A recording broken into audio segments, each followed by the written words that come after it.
हरे कृष्णा। अध्याय 1 श्लोक 26 से 29।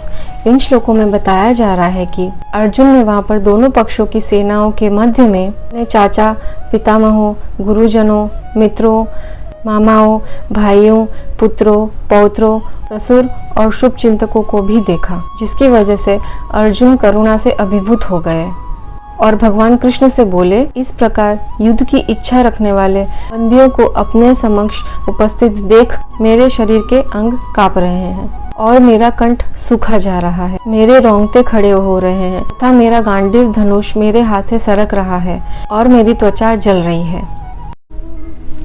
हरे कृष्णा। अध्याय 1 श्लोक 30 और 31।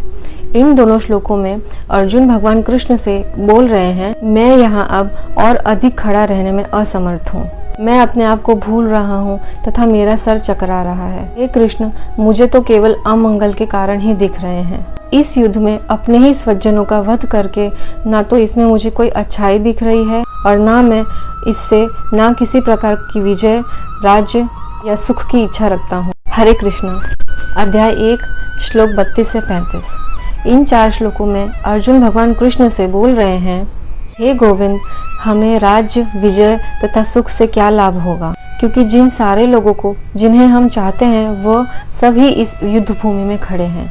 हे मधुसूदन, जब गुरुजन, पितृगण, पुत्रगण, पितामह, मामा, ससुर, पौत्रगण, साले तथा अन्य सारे संबंधी अपना अपना धन एवं प्राण देने के लिए तत्पर हैं और मेरे समक्ष खड़े हैं, तो मैं इन सबको क्यों मारना चाहूँगा, भले ही वे मुझे क्यों न मार डालें। हे जीवों के पालक, मैं इन सभी से युद्ध करने के लिए तैयार नहीं हूँ, भले ही बदले में मुझे तीनों लोग क्यों न मिलते हों। इस पृथ्वी की तो बात ही छोड़ दें, भला धृतराष्ट्र के पुत्रों को मारकर हमें कौन सी प्रसन्नता मिलेगी। हरे कृष्ण। अध्याय 1 श्लोक 36 से 38। इन तीनों श्लोकों में अर्जुन भगवान कृष्ण से ये बोल रहे हैं, यदि हम ऐसे अत्याचारियों का वध करेंगे तो हम पर पाप चढ़ेगा, इसलिए यह उचित नहीं होगा कि हम धृतराष्ट्र के पुत्रों की तथा उनके मित्रों का वध करें। हे लक्ष्मीपति कृष्ण, इससे हमें क्या लाभ होगा और अपने ही कुटुंबियों को मारकर हम किस प्रकार सुखी हो सकते हैं। हे जनार्दन, अगर लोभ से आकर्षित चित्त वाले लोग जो अपने परिवार को मारने में तथा अपने मित्रों से द्वेष करने में कोई दोष नहीं देख सकते, लेकिन हम लोग जो परिवार को नाश करने में अपराध देख सकते हैं, हम ऐसे पाप कर्मों को क्यों करें।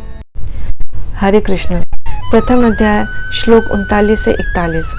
इन तीनों श्लोकों में अर्जुन भगवान कृष्ण से ये बोल रहे हैं कि कुल का नाश होने पर सनातन कुल परंपरा नष्ट हो जाती है, जिसकी वजह से बचा हुआ कुल अधर्म में परिवर्तित हो जाता है। हे कृष्ण, जब कुल में अधर्म प्रमुख हो जाता है तब कुल की स्त्रियां दूषित हो जाती हैं, जिसकी वजह से अवांछित संतानें जन्म लेंगी। जब अवांछित संतानों की बढ़त होगी तो निश्चय ही परिवार के लिए तथा पारिवारिक परंपरा को नाश करने वालों के लिए नरक जैसा जीवन उत्पन्न होगा।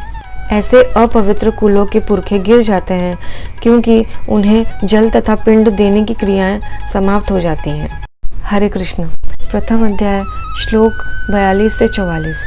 इन तीनों श्लोकों में अर्जुन भगवान कृष्ण से ये बोल रहे हैं कि जो लोग कुल परंपरा को नाश करते हैं और इस तरह से अवांछित संतानों को जन्म देते हैं, उनके दुष्कर्मों से समस्त प्रकार की सामुदायिक योजनाएं तथा पारिवारिक कल्याण का नाश हो जाता है। हे प्रजापालक कृष्ण, मैंने गुरु परंपरा से सुना है कि जो कुल धर्म का नाश करते हैं वे सदैव नरक में वास करते हैं। कितने आश्चर्य की बात है कि हम सब पाप कर्म करने के लिए तैयार हो रहे हैं।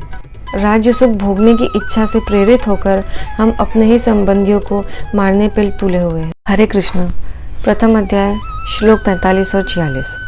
इन दोनों श्लोकों में यह बताया जा रहा है, अर्जुन ने भगवान कृष्ण से ये कहा कि यदि धृतराष्ट्र के पुत्र मुझ निहत्थे तथा युद्ध भूमि में प्रतिरोध न करने वाले को मार डालें तो यही मेरे लिए मंगलकारी रहेगा।